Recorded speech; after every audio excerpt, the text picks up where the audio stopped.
Welcome to episode 10 of Game Surgeon's podcast, a podcast series where we dissect video game mechanics and the ways that they interact and intersect with both each other and with the narrative being told. My name's Kyle, and I'm here with... unfortunately, Shane had to bow out of recording this episode, so I have to do it on my own, I guess. Oh, wait. Who is this? Hello, everybody. I am Chris from the Wrestling Roadshow podcast, making a special guest appearance here on the Game Surgeons. Yeah, when did you get your doctorate?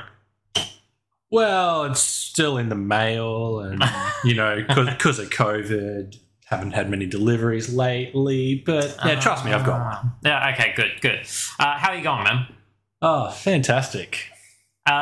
Tell us a little bit about yourself and about your podcast, because, look, there's not a lot of crossover, I imagine, in listenership, I don't know, it depends if we get the same audience as AEW with all those gaming signs. Oh my god. But, so I co-host a podcast called the Wrestling Roadshow. We take a look at various topics around the wrestling world. The majority of what we got is classic show reviews. We'll also discuss other topics. This past week, we've done both an ECW show and Scott Hall Memorial show. So I'm also somewhat of a gamer, hence my appearance here. My top game would be Yakuza 0. Big fan of that series, the Metal Gear series as well. I'm currently playing through Red Dead Redemption 2. Also into the classics, so I'm also playing Mario's Picross 2 and the little mobile guilty pleasure, Bang Dream, Girls Band Party. I don't know that I know anybody else who would say, I like the classics, and then talk about Mario Picross and not Super Mario Land or Super Mario World. You can only play so many games at a time. That's just what I'm currently playing. It was an odd choice. And then immediately launch into Super Bang Dream, which is not as dirty as it sounds, by the way. At least, I don't think it is. No. It's a rhythm game with visual novel elements. It's quite a good blend, and that mobile guilty pleasure that we've all got. You didn't make it sound any less dirty. So last week when we finished off the episode, I said that we were going to be covering Burnout Paradise. So I don't have Shane here this week to talk about that. Instead, I invited you along, and we're going to discuss Tekken. Not Tekken 1, not Tekken 2, not Tekken 3, Tekken all of them. All of them at once. This is going to be a bit of a evolution podcast, like what we did with the Pokemon episode. Haha, there's a pun.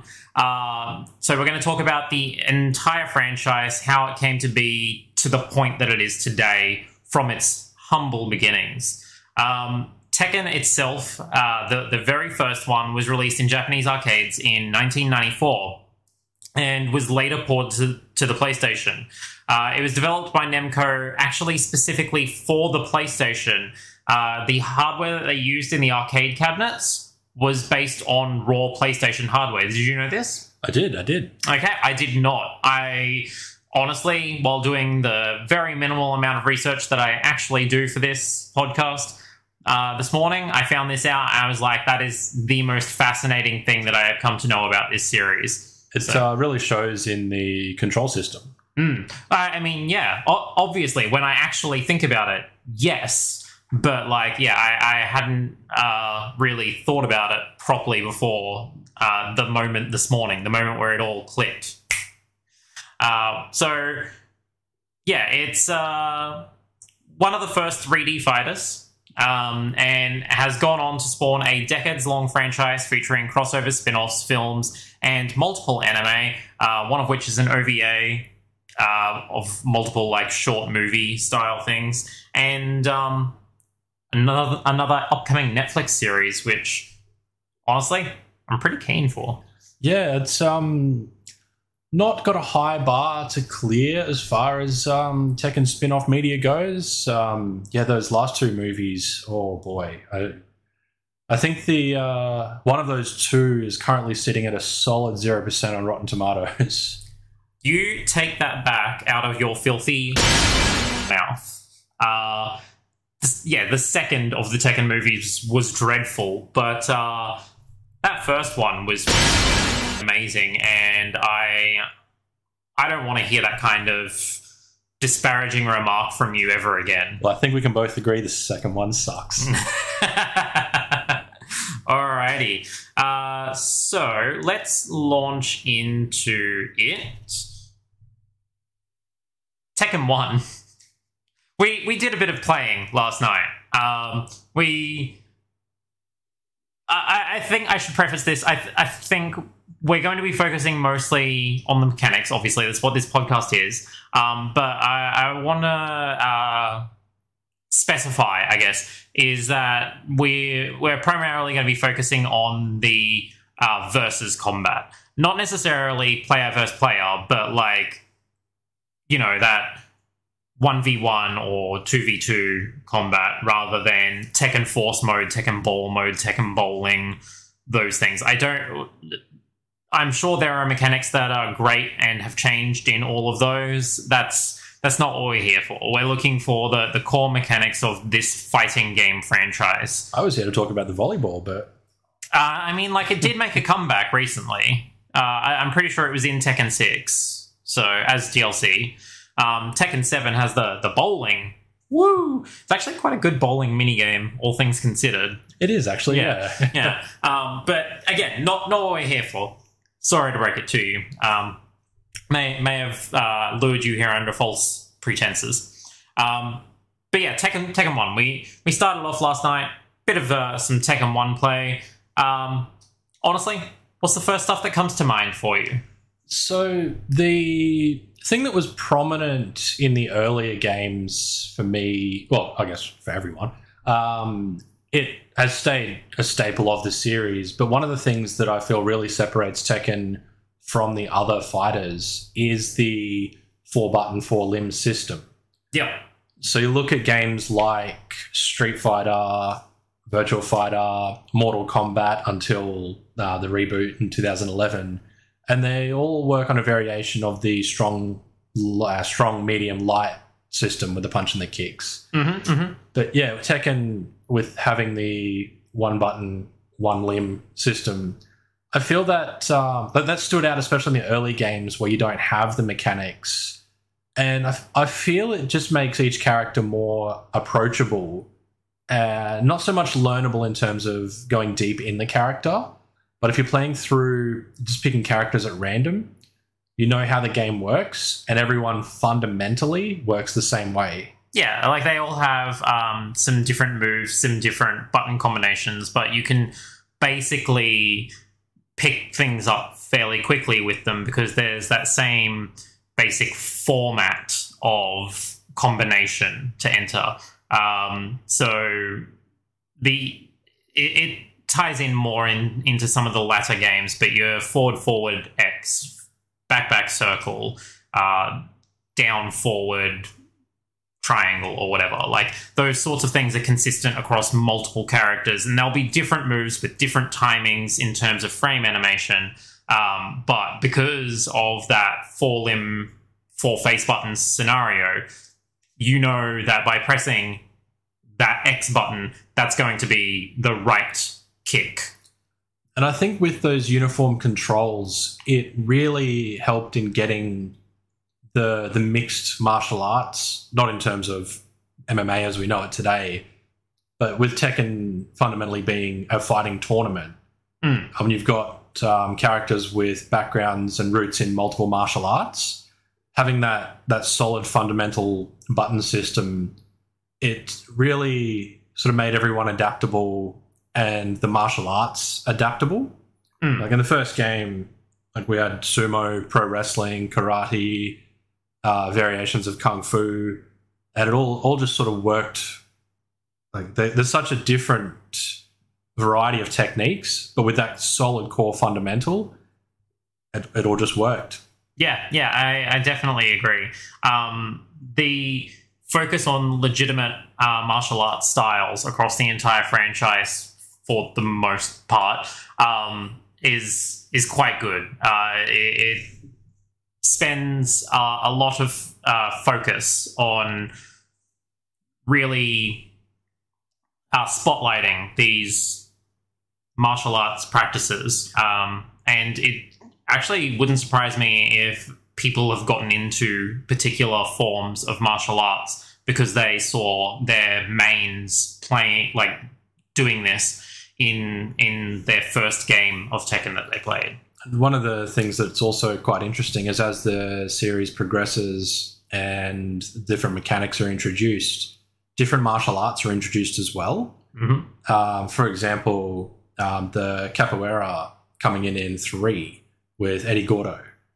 That wouldn't have worked as well before they introduced the sidesteps. No. Yeah, I definitely agree there. Yeah. I think we're getting ahead of ourselves a little bit. We're like so keen to get onto the one that we both know so well.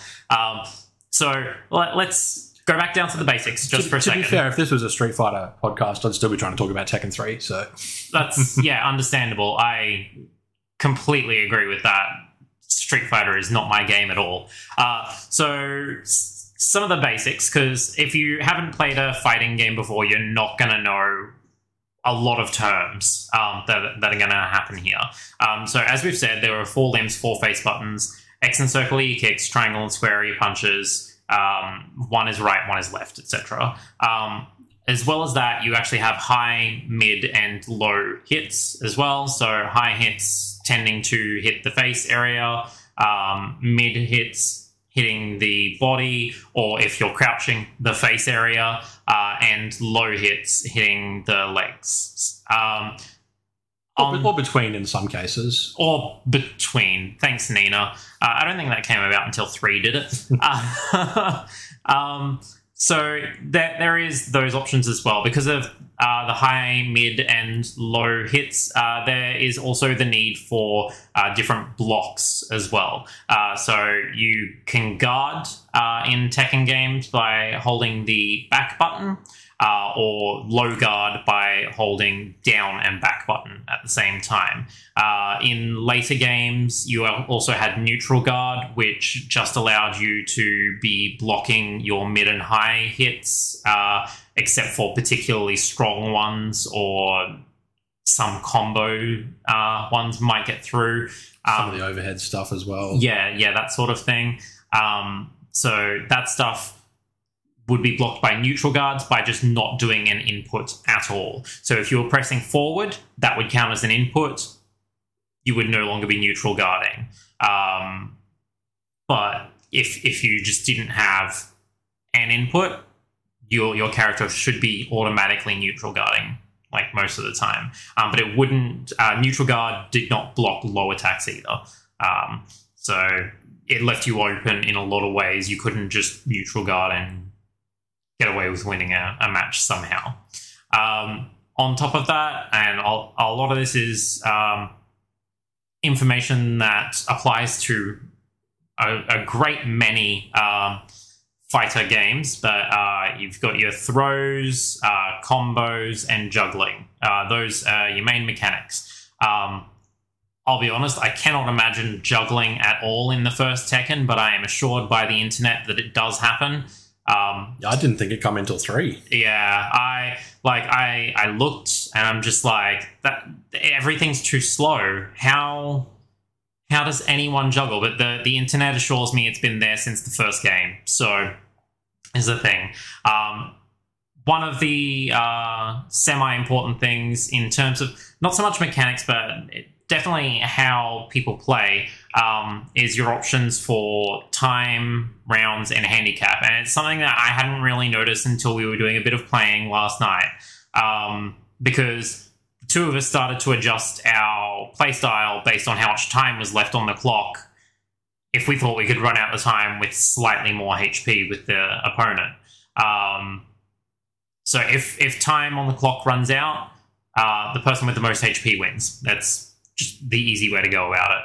Rounds, the more rounds you have, basically the more chances you have to win again, which may put you into some more risky places. It also means your opponent has more time to learn what you do and try and counter that in later rounds. And handicap, if you're facing someone that is amazing, good news. You can just make them eat a handicap and they have less health, essentially, or you can have a ton more health, which is good stuff.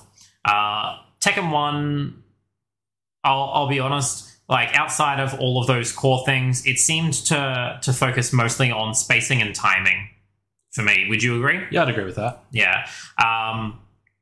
In our play session over the last day, we actually spent probably more time in Tekken 1 individually than we did in any of the other ones, because we wanted to make sure we got a feel for each of the characters in that first one, and then after that it was just let's go through, let's check to make sure new mechanics when they're introduced, etc., or removed in some cases. Also probably had to do with the fact that 1 would be the game that between us we would have spent the least time on. I've never played Tekken 2 before last night. Oh, there you go. Yeah. That was the most time I'd put into 1 outside of, oh, this is cool, and then moving on. No, so I actually had Tekken 1 on the PS1 a while ago. I don't know where it's gone now, but I did have a legitimate disc copy of it, and I put a crap ton of time into that. A couple of reasons. Number one, that Gallagher on the loading screen at the beginning of the game, it's hard, man. Trying to unlock Devil Kazuya through that is crazy. I don't know how people actually managed it. What the heck? And number two, so the version that we played last night was the Tekken 5 arcade version of the game. So it only came with the 8 characters that you could actually play as in the Japanese arcade version. When it got released for PlayStation 1, you could actually play as an additional 8 characters that were semi-bosses for each of the individual characters that you could select. I believe Wang was one of the semi-bosses. I'm not entirely positive. Or did we actually get to play as him last night in Tekken 1? Ooh, there was a lot of games in there. Remembering this for some specifics. Yeah, I know, right? But the point being, there were extra characters that were semi-bosses that you could verse in the arcade version, but you couldn't play as. So, bit of an interesting difference there. In terms of the spacing and the timing thing going on, honestly, it just feels like there wasn't much else that could happen in Tekken 1. And that would be, for those unfamiliar, because the sidestepping and actual 3D movement hadn't been introduced yet. Yeah. Tekken 1 was very much along the same 2D plane. 3D models, but working along the 2D plane. Yeah, it's interesting to me that it's considered the first 3-dimensional fighter, and it's like, well, you only made the characters 3-dimensional. The stage itself is still a infinite strip of space. Did it beat Virtua Fighter? Virtua Fighter was first. I meant to say among the first 3D fighters. My bad. So the stages themselves are an infinite strip of space, so you will never come up to a wall, but... It's wonderful. But you also can't go anywhere except for the 2D plane that you are on, essentially. It kind of has a look that gives you the feeling of 3 dimensions, but it takes place entirely on a 2-dimensional strip. Not much going on there. Spacing and timing, name of the game. It is literally, because there is so much, number one, input lag. Number two, post-move lag. I'm not a fighting game person. I don't know these official terms. Because cooldown? Cooldown, yeah, that works. I think that's more of an RPG term, but we'll go with that. Yeah, because of that, it is really all about spacing and timing. End lag, thank you. I knew us listening to Shane talk about Smash Brothers would like come in handy somewhere. So with that, I think we've gotten like the basics down for Tekken, and I'm fine to move on to Tekken 2. Yeah, Tekken 2 game, the first Tekken 2. Of course, it's the first Tekken 2. The first Tekken game that I actually played. Oh, really? I never knew that. Yeah. When I was quite young, as was the game, my neighbours had it, and yeah, many an afternoon was spent playing Tekken 2. Who was your main? Michelle. Oh, of course. I should know that. Like, it's the one you always go back to. Yeah.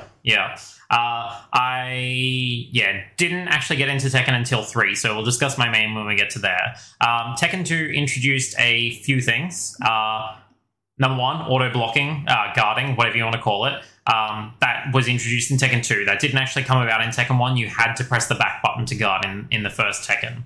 Tekken 2 also introduced a running and tackles as well. Which, honestly, I thought the dash was still the thing in Tekken 2 until we were playing last night. Also, while still keeping on the 2D plane, flipped the camera from time to time and had a few camera angle changes to sort of further bring in that, yeah, it's 3D, but it's not. But it is. But it's not. So, interestingly, and I found this in my research this morning as well, we missed a few things while playing last night because they were character-specific.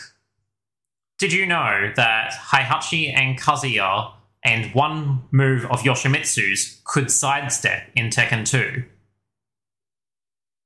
No. Yeah. That is absolutely insane to me.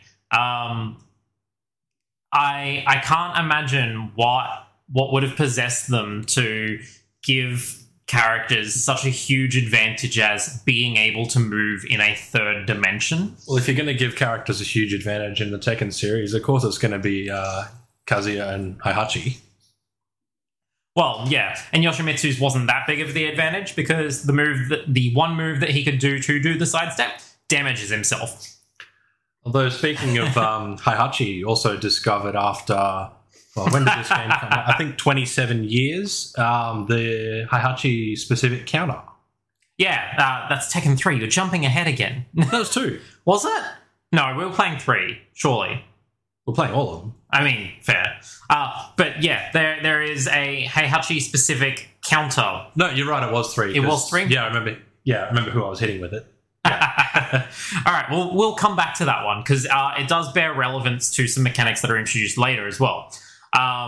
So yeah, the running and the tackles, I think, added a new dimension without it being a third dimension in terms of the spacing argument, because no longer could you just keep dashing backwards away from an opponent to run out of time. They could now run at you. I think it's a fantastic addition. It changes how the game's played, and I imagine in arcades in particular, it would have been very welcome. Yeah. Tekken 2 also introduced new back throws. So in the first Tekken, your throws, you only had 2 of them. Your top throw and your bottom throw, I'm going to call them, because they were on the top 2 buttons and the bottom 2 buttons, respectively. Left and right, I guess. Yeah, but a different left and right than the... Characters left and characters right with the inputs. Yeah, okay, that makes sense. So you only had the 2 of them. If you tried to grapple someone from behind, they would just stun the character for a second, if I recall correctly. In Tekken 2, you could get behind the opponent, usually by jumping an absurdly high height over the top of them, and do a back throw as well. 2 back throws, potentially, depending on the character. So, I think it was only 1 for the majority. It wouldn't surprise me. It's an incrementive thing. Yeah. In terms of changing up the style of things, I can't imagine too much change. Because Tekken has a sort of auto-targeting thing going on, as soon as you input a button, your character typically automatically faces the opponent. So you could have your back facing to them, but if you then press the jump button, your character will automatically turn around when they jump in most cases, unless that's a specific part of their moveset that they have their back facing the opponent. The two also saw the introduction of a heap of new characters, including Bruce, who uses Muay Thai, which I feel is the epitome of a martial arts style working with the 4-button control system that we have in Tekken. Yeah, I completely agreed. Bruce is something. He's literally only been in 2 Tekken games. Maybe 3. I don't know if he was in the first Tekken tag. Yeah, I don't remember. Yeah. But yeah, I hate facing you when you have Bruce. Muay Thai is OP. It just works so well for this engine and more importantly, the control system. Yeah. And that's the thing. The control system for the Tekken games in general is really one of those easy to learn, hard to master things. Intuitively, you're going to know no matter what character what you're doing. So it is amazing. Tekken 2 also introduced a new battle mode to the game as well. Team Battle was first introduced in Tekken 2. It is primarily how you and I play this game, actually. Yeah, just the way we play with trying to use as many characters as possible. It really lends itself to that without having to go through a menu every time. Yeah, absolutely. And there's that word. You'll get sick of hearing that word by the end of this recording. Absolutely. So, yeah, Team Battle. Select up to 8 characters for each player. You and I tend to go random at that point. Yep. Although you can be strategic about it and structure a team based around your planned playstyle. Yes, that's exactly it. I think I tried that a few times and then realized that it wasn't fun for me anymore. And so, yeah, I just go completely random. Not even random where I press the random character 8 times, because that shows you what characters you're getting. Yeah, the select random. The select random. So you only see your first 2 characters and then everything else is a question mark. So you have no idea what's coming. Yeah, Team Battle. How does it change how you play? Well, with the Team Battle mode, your damage carries over between rounds. So each round is a single round. Each matchup is a single round fight. So basically knocked out, eliminated. But then the damage that you've taken carries. So you do have to sort of adjust your style to the damage you're carrying. Like you can come into a fight with very little health, having taken a lot of damage in the previous. You're going to fight differently against a fresh opponent than if you had half to full health. And on top of that, it's a kind of a counters prevention thing as well. Like said, you can select your characters. So if I've chosen Xiao Yu, you've chosen Asuka, you've kicked my ass because your Asuka is better than my Xiao Yu, then my next character is Marduk. You're going to play very differently. Xiao Yu and Marduk are not remotely similar in the way that you can tackle them.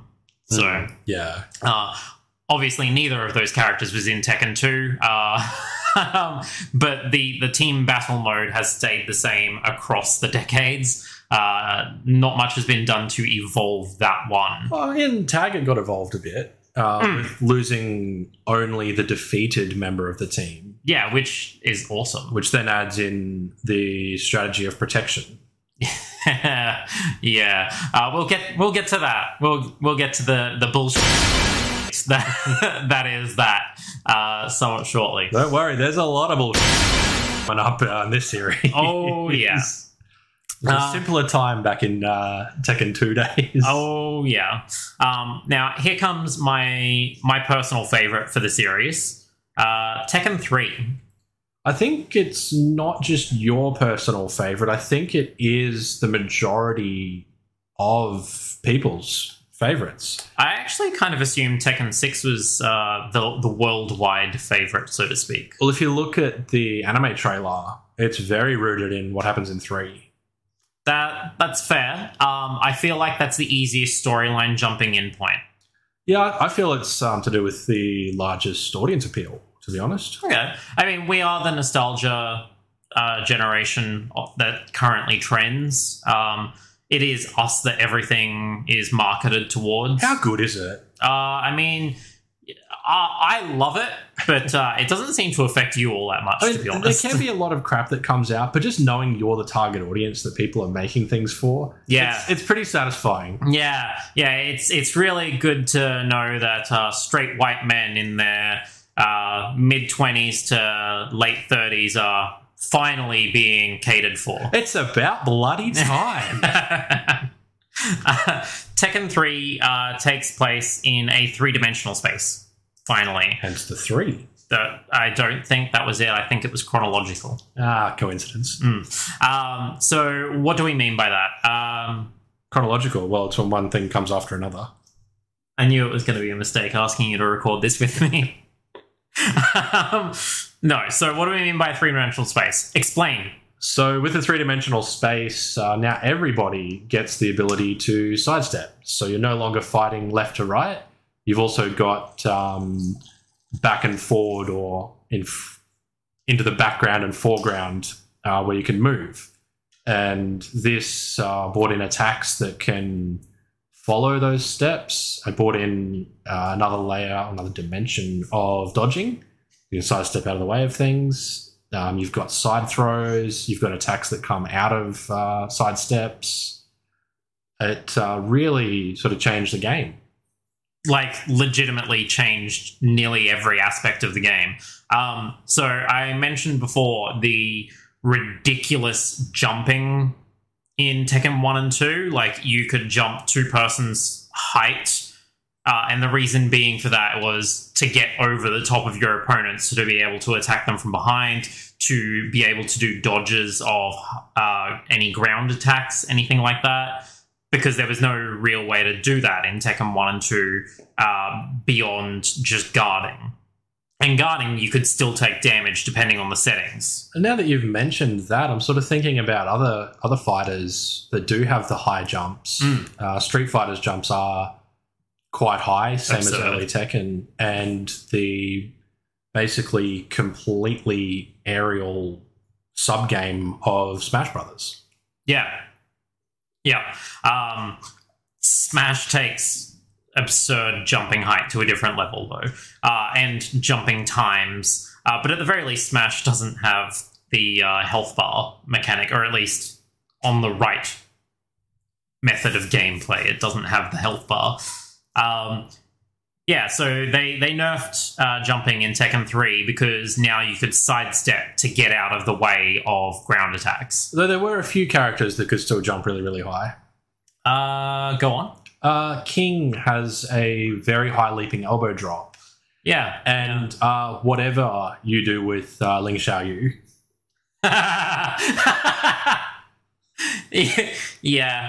She has powerful thighs.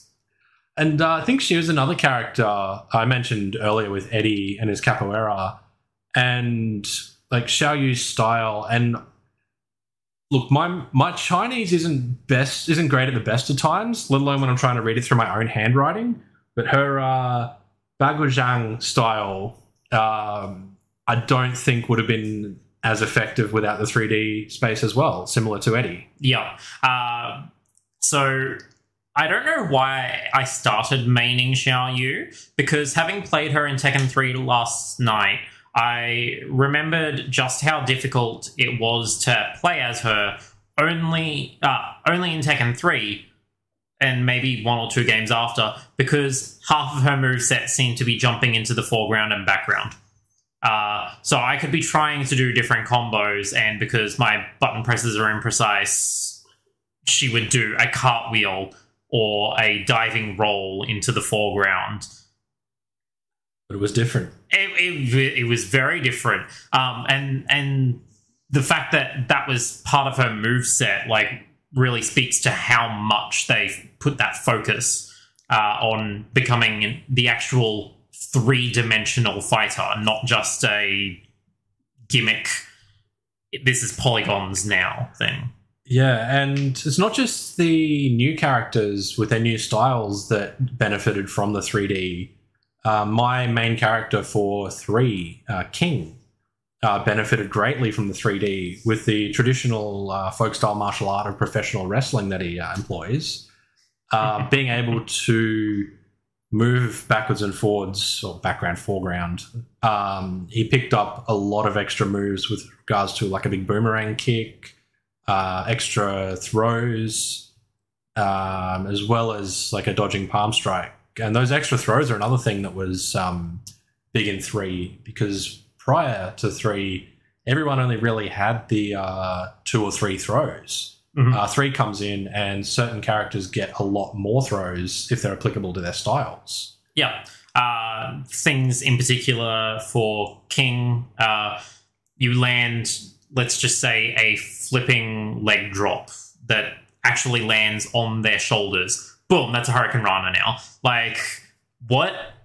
Why? I mean, I get it, but what? How? Just what is going on? Brian, one of the new characters introduced in 3, had a uppercut that lands like right in the diaphragm for your opponent. And if you input the right combination at the right time, he then does what I think the game calls a fisherman's suplex, which is definitely not a fisherman's suplex, where he continues to propel that fist upward, dragging the opponent with them over the top of his head and slamming them into the ground. Very much not a fisherman's suplex. Oh, yeah. No, not at all. But those sorts of things were introduced in 3 as well. I know, I think King had some basic stuff like that for Tekken 2. But that was like more applicable to King's style. Yeah. 3's where it really blew out, though. Yes, yeah. Yoshimitsu is another one who picked up a lot with the 3D movement. I actually can't think of anything off the top of my head. He had the spinning back fist, dizzy, faint, silly thing that I think a variation of it followed that may have come later, though. And that big I think the game calls it a kangaroo kick, the diving, rolling, launching kick thing. Oh, the thing that I try and spam every time I have. Yeah, and a lot of his weird sword poses as well. Like, he doesn't necessarily benefit from the environment, but because the environment, or the mechanic of the environment is there, those things are possible for him to do because they are possible for the opponent to do something about in some good balancing. Yeah. Actually, yeah, it does occur to me now, Yoshimitsu having like a lot of wide strikes means even with some side steps into the foreground and background, if you have the right move going against it, you can still hit the opponent. And that's also one of the things that puts Tekken 3 apart from others in the fighting genre, is that sidestep isn't just an automatic dodge button. It is tracking hitboxes across 3 dimensions still. So, and with those 3 dimensions, like, without it, you couldn't have Ogre standing there and just spraying fire across the stage. Who would do that? Who would even do that? An absolute monster. I see what you did there. True. So, yeah, we briefly brought up earlier the Heihachi counter. Legitimately, this is something we discovered by accident last night that I had to look up today. Because I had never seen this before, and apparently now it's a thing that everyone can do. Yeah. So the counter basically with the, I think it was just a timed counter strike. Not to be confused with the different episode that you'll probably do in the future, where you're getting attacked, then you hit the right attack at the right time.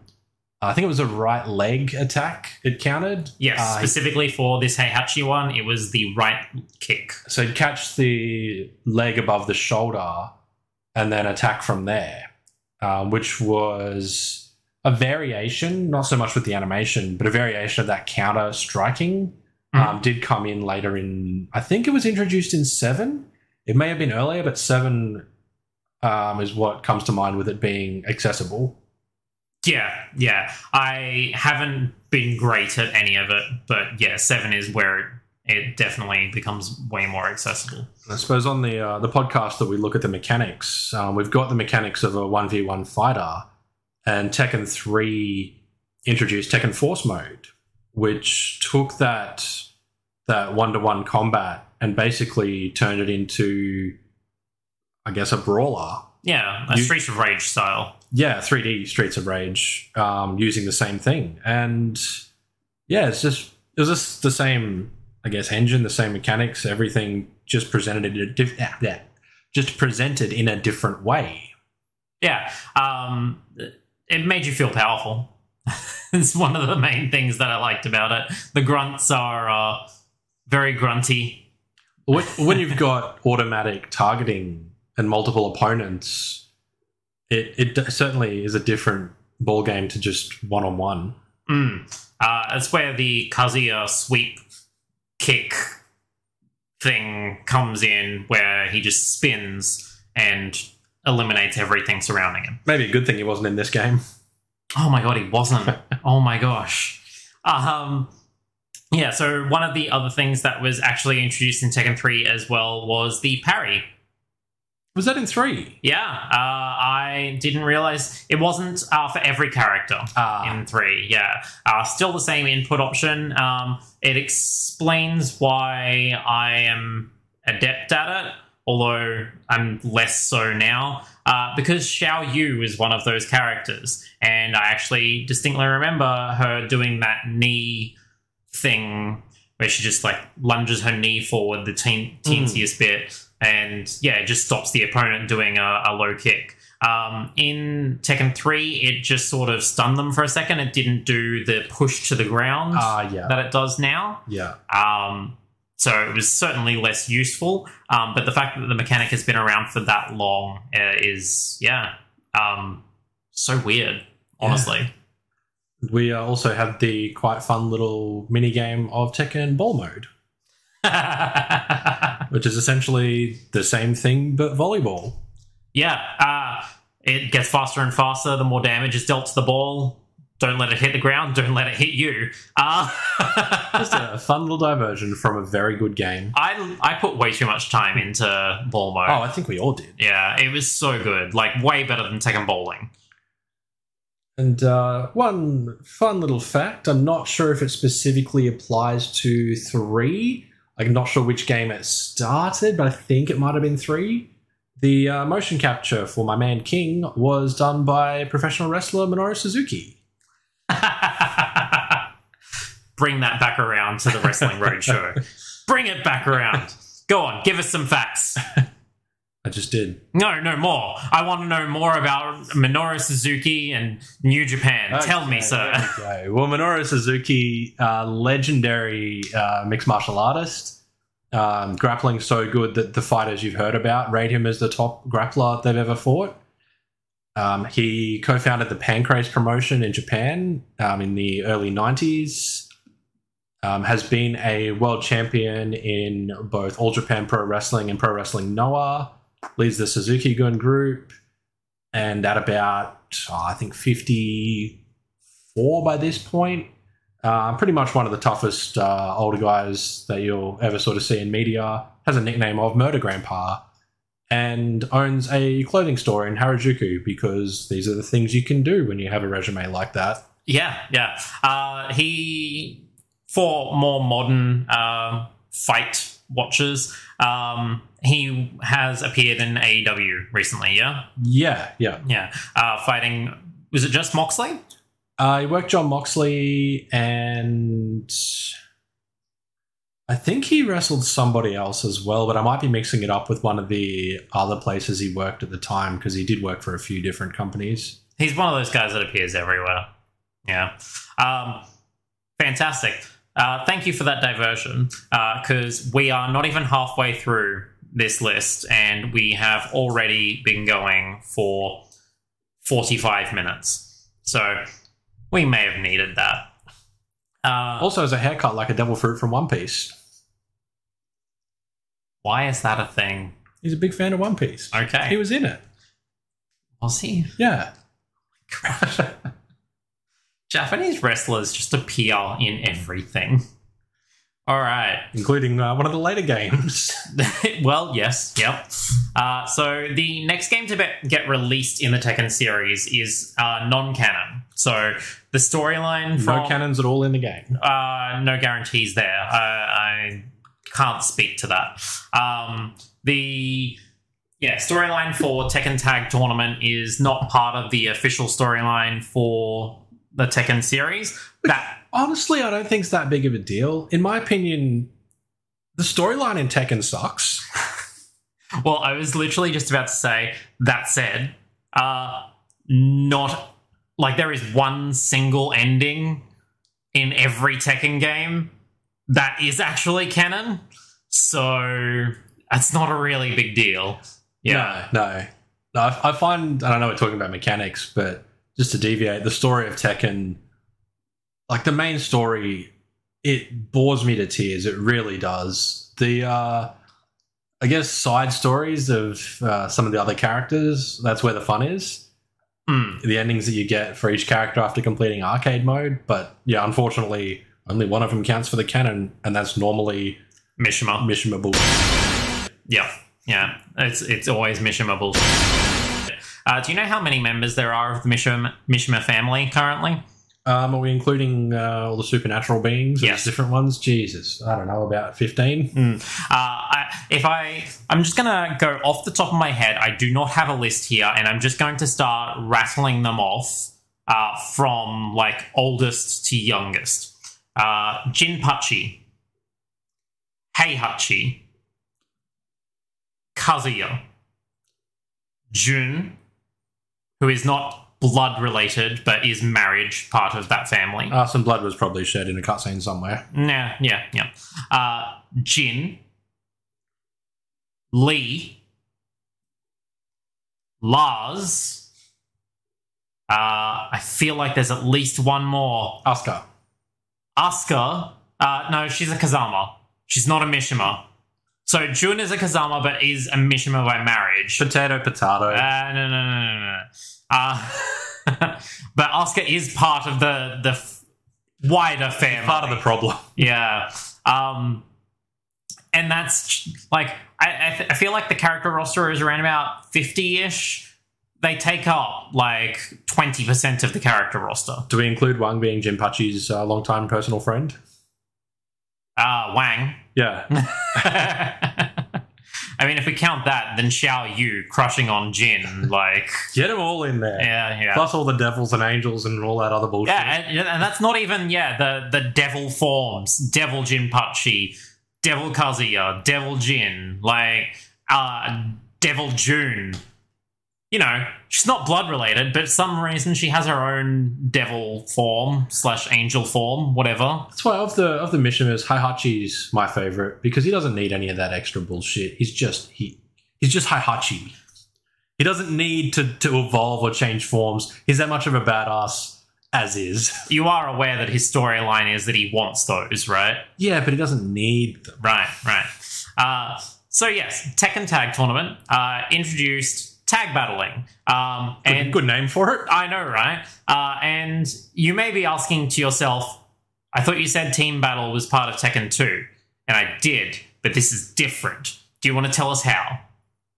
Well, with the tag battles, these will be familiar to anyone who's played the Marvel vs. Capcom games that, I think it was the X-Men Street Fighter, any of those games. But I imagine if you're familiar with those, you're probably familiar with Tekken.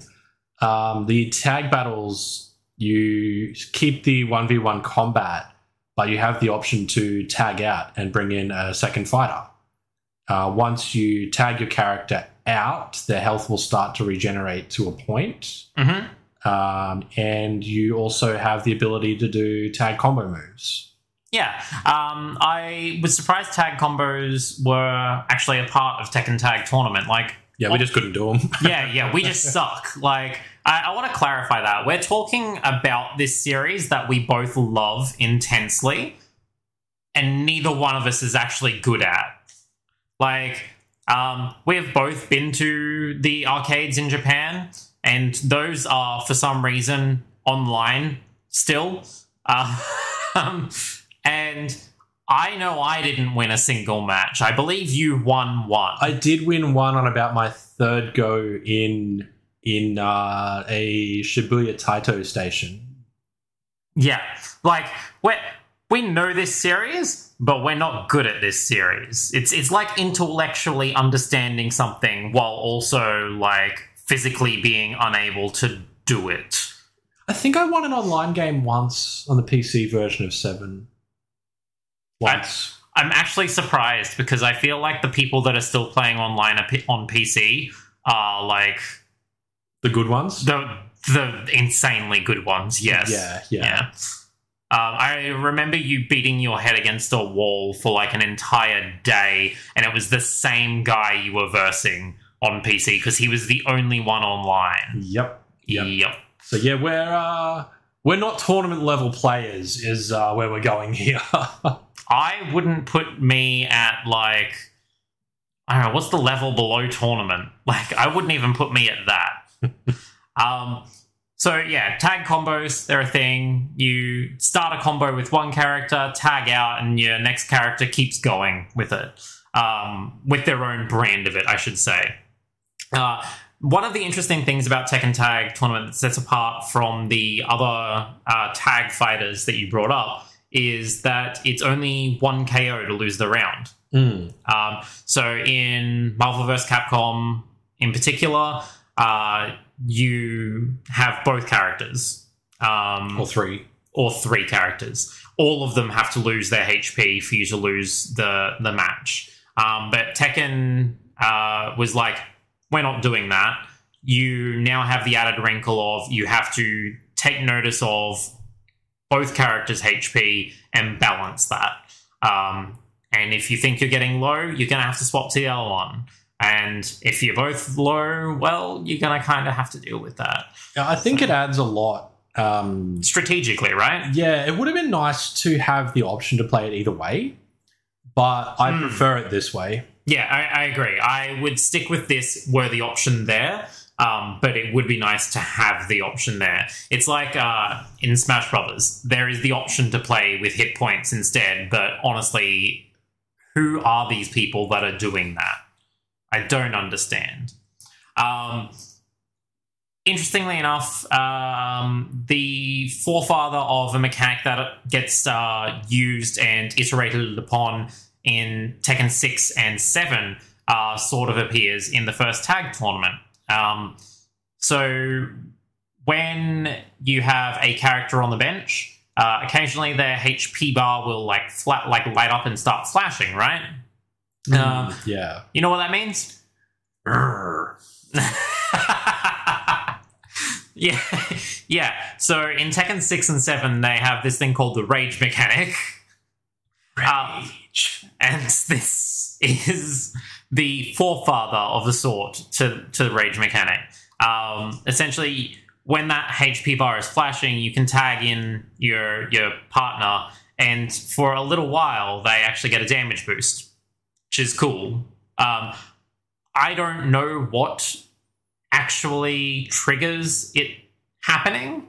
I know in the later games, I think it's a 5% remainder is what triggers it. But But in Tekken I'm Tag, not so sure. Yeah, no idea. It just seems to happen on occasion, and it's another reason for you to keep an eye on that HP bar. Like, don't focus all of your attention on being frame perfect with your character, because you need to look at that HP bar too. Hey, you get caught in a juggle combo, you've certainly got time to go and have a look at the HP bar. Oh, Jesus. Tekken Tag Tournament was the first time that low parrying was allowed for everyone. So that was the first time where you could essentially trip someone's legs up and push them to the ground to do it. And that was just done by doing a perfectly timed down and forward press to a low kick. One of the fun things about the roster being, I guess, more inclusive, grabbing people from previous points in the series, is you had the options to either mix and match your fighting style or just play more of the same. Yeah, I did forget to mention this. Yeah, Tekken Tag Tournament is a sort of best of the series, isn't it? It brings everyone back from older games, because Tekken sort of is chronological in that it keeps a storyline going over time where the characters have aged and new characters are introduced and old characters die. Yeah, like Tekken 3 is actually different versions of characters in earlier games with Forest and Martial Law, whichever variations of King, Julia and Michelle. Yeah. And characters that were retired essentially include Baek-Duson, Wang, and they were replaced with their apprentices Proteges. Protege, that's the word I was looking for, slash grandchild. Ling Xiaoyu is Wang's grandchild, and Warong is Baek-Duson's student, yeah. And they act as the impetus for these characters joining the King of Iron Fist tournament too. Yeah. Excuse me. Get rid of that in editing. Spicy cough. Yeah. So, yeah, Tekken Tag Tournament was the first one on PS2. It was kind of an opportunity for them to use the Tekken 3 movesets and data and essentially upscale it. It was on the same arcade board. Yes, yeah. Before they eventually went to Tekken 4. And Tekken 4 is a big departure. Or the more controversial entries of the series. Yeah. I actually didn't realize how much it changed until we were playing last night. I think Tekken 4 is the equivalent in this series of Vista in the Windows series. In that it introduced a lot of things at once, and a lot of these would go on to become staples in the future, but a lot of people didn't like the way things were introduced and the change. So the major thing that was introduced was walls and corners and an environment that wasn't an infinite circlescape. And the uneven terrain.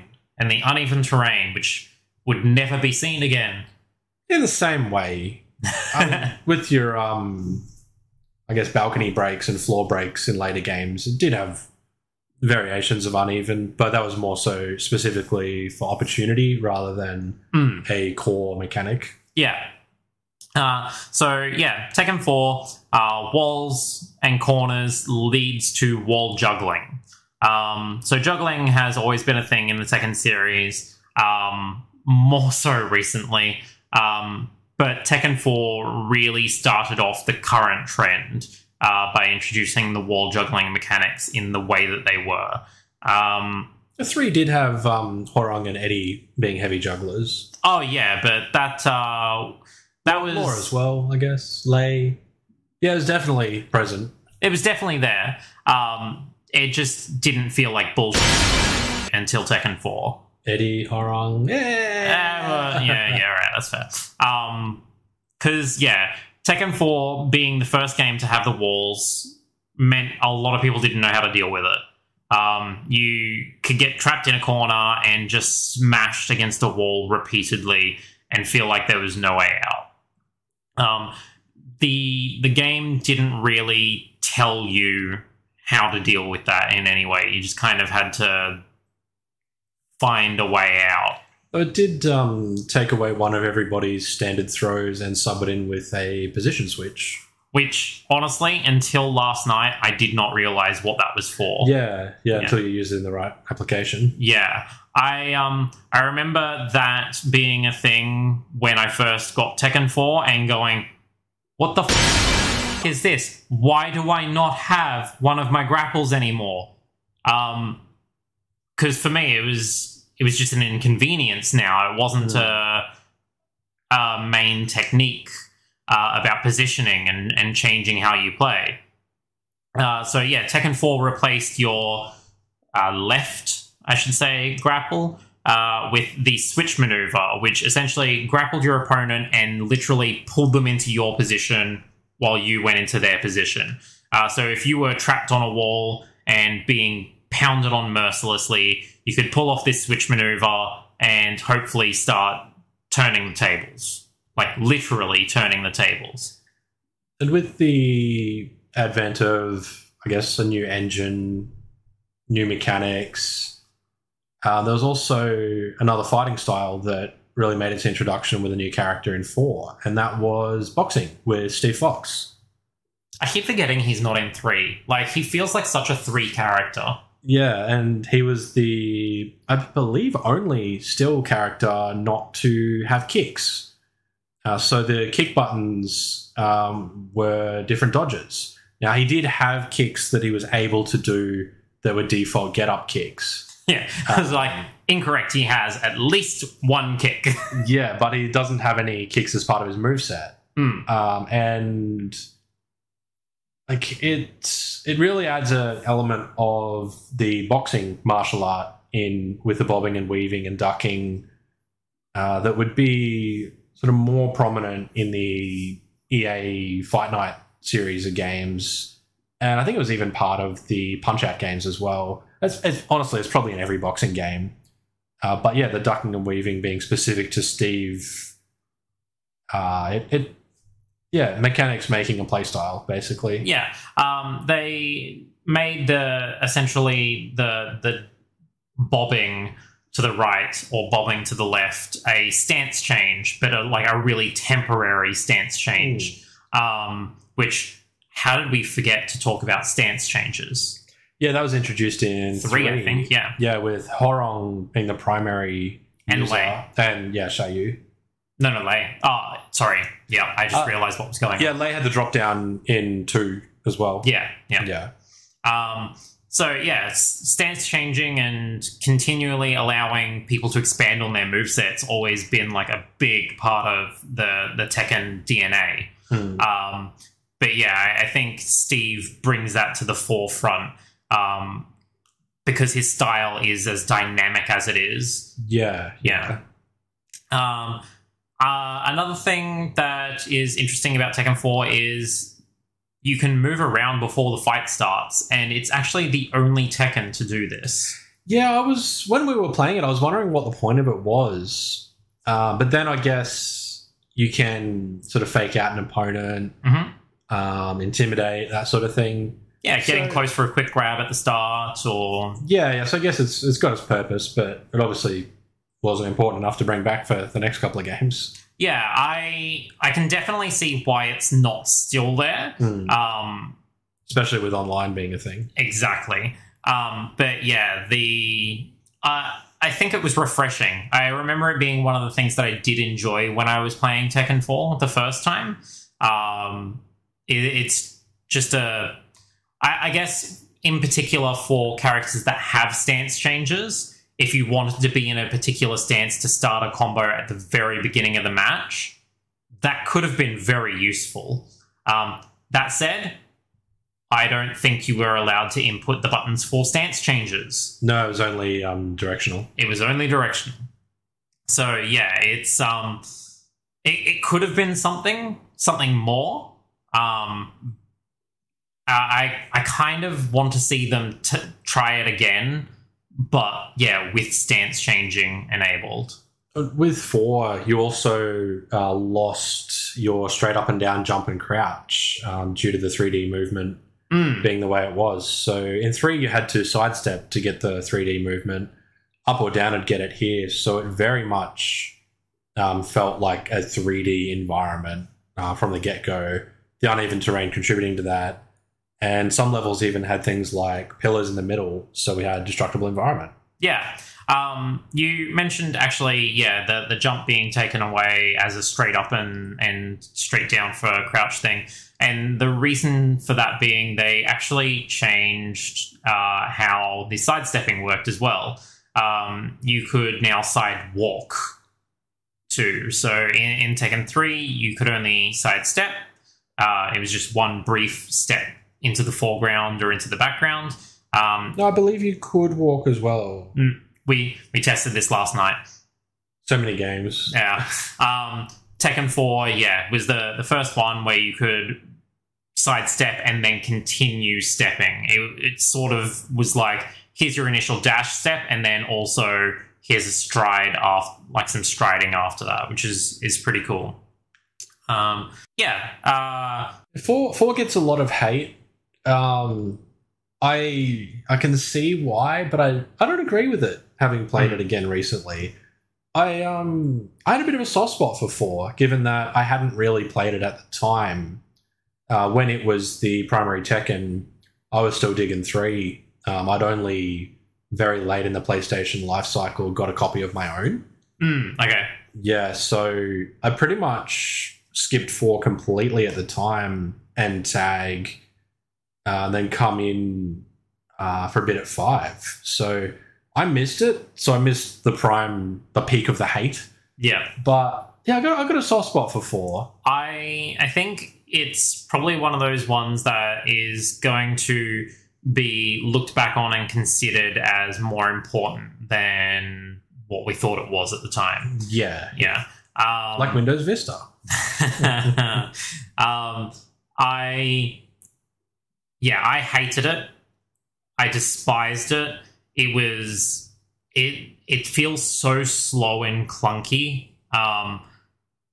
But I also believe that if you could improve the frame rate and the smoothness and the overall speed, it would probably be my favorite. Tekken 4 Remake. I'm sure like 8 or 9 people are clamoring for it. 2 of them are on this couch. And it's not the cat. All right.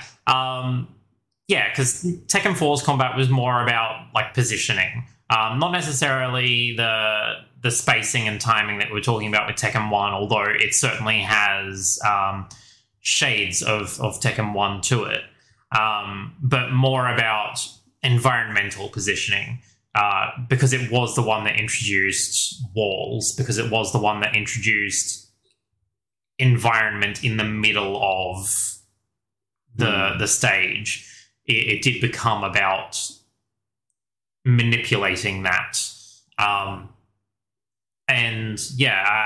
think that as a more strategic thing, I probably appreciate that more, not least of which because my fingers are not as fast as a 17-year-old Japanese guy.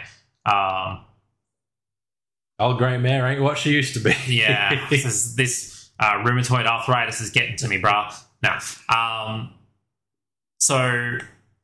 Considering how much Tekken 4 added, I'm actually surprised when I went back to Tekken 5, I couldn't think of anything that really changed. Like, tighter combat, faster flow, that's pretty much it. Well, 5 had the combination of walled and infinite stages. Yes, yeah. That we didn't have previously. Yeah, so Tekken 4 was all just limited stages, wasn't it? Yeah, everything was behind the walls. Yeah, okay. Whereas, Tekken 5 did have, here's some infinite circlescapes, here's some walled stages, here's some combinations. See, one thing that Tekken hasn't really used that Virtua Fighter is big on is the ring out system. I don't know how well it would work in Tekken, but it would be an interesting option. I think I would hate it. Like, not every stage, of course, but yeah, maybe some have it. I think that's why Namco has Soul Calibur, right? Yeah, I guess. Tekken with swords. It really is, considering they've stolen several characters from the Tekken series into Soul Calibur, and I think at least maybe one vice versa. So, yeah, not sure whether Yoshimitsu started in Soul Blade or Tekken. I think legitimately he is a Soul character first. Yeah. But yeah, Tekken 5 didn't really do much. It increased the frame rate. It tightened everything up a lot. Yeah, like it feels like a better game. It feels like a modern Tekken game. But yeah, in terms of mechanics, I was surprised by how little Tekken 5 actually added. It did introduce a lot of new characters, which isn't really... None of them were mechanics, but... Yeah. I mean, like, technically all characters are mechanics. It's a fighting game. I didn't see any spanners. Oh, get out. But yeah, there's not a lot of... Well, Kazuya's a bit of a tool, I guess. New material. So with that, I genuinely think we should just move past Tekken 5, because there's nothing there to talk about, really. It's what you get when you combine 3 with 4. Yeah, like, legitimately, that's it. They got rid of some stuff. Your extra grab was back because they got rid of the switch maneuver. Yep. And you could no longer move before the fight started again. So they got rid of 2 things in Tekken 4 that I think were pretty universally hated. I want the switch maneuver back, but I don't want it to be at the whatchamacalls expense of losing a throw. 5 did have the arcade versions of 1, 2, and 3, and so if you haven't sort of got access to them any other way, it's a good way to get 4 games on one disc. 5 games, actually. Yeah. So for some reason, what was it called? Space something? Star something? Whatever. There's a 3-dimensional Galaga game that's part of the loading screen for Tekken 5 that's also accessible as part of Tekken Arcade. I don't know why. It's there. It's just, yeah. They had a couple extra kilobytes spare. It's what Namco does, man. It's why they had the patent. Like, they exclusively had the patent for minigames during loading screens for like 20 years before that finally expired, and now no one does it. I'm actually angry about this. A patent finally expires, allowing everyone to do the thing, and now not even Namco does the thing. I think, for the most part, these companies are making money from re-releasing everything on virtual console type things. So, for example, you could play Donkey Kong during a loading screen in Odyssey. No, why do that? You can go and pay for Donkey Kong. Yeah. And on top of that, the current consoles advertising themselves on having no loading times. It probably would be a bit silly to try and chuck something in there to draw attention to the fact that they were lying about no loading times. Should be on PC, though. Get the right PC, you get loading times on everything. Oh, yeah. How long is that loading time on Red Dead? I can put the kettle on after I start the game and be sitting down ready with a cup of tea before I start playing the game. All right. Tekken 6. Tekken 6. I guess this was probably the first one that we actually played together. It may have been, actually, yeah. It took a long time to come out. I think it was actually released in 2007, maybe, but I remember being in, like, IT class in year 10, so 2005. Well, that looked beautiful. Right? Trailer. I remember just showing it to you, being like, look at the sweat! And you're like, yeah, it's a guy sweating. I'm like, but look at the sweat! So, you know.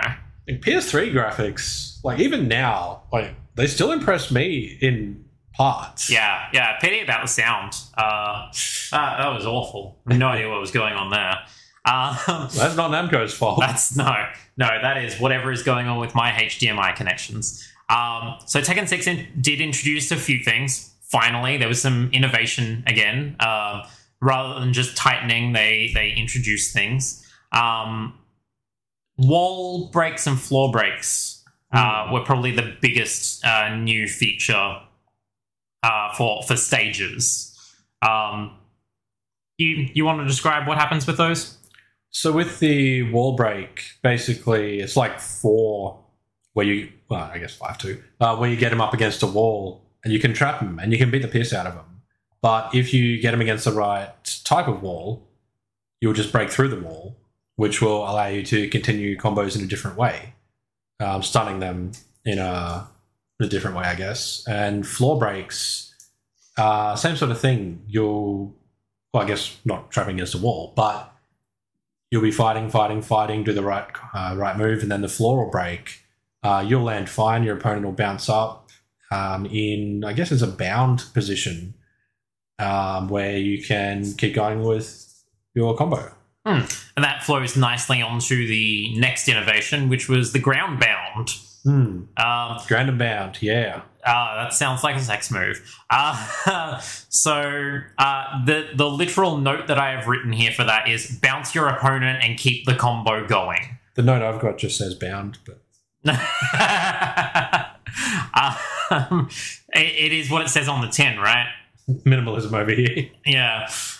So yeah, it's a sort of stun that bounces your opponent off of the ground to then start an air combo against them.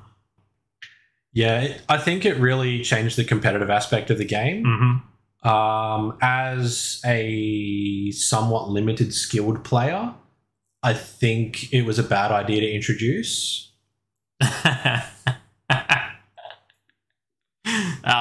Yeah, I don't agree, but I don't disagree either. It's one of those things where I can see the benefit for it, but also because of it, I am trapped in an infinite combo system constantly online. It lessens the enjoyment for the average player, but I'm sure the audience of like Evo loves it.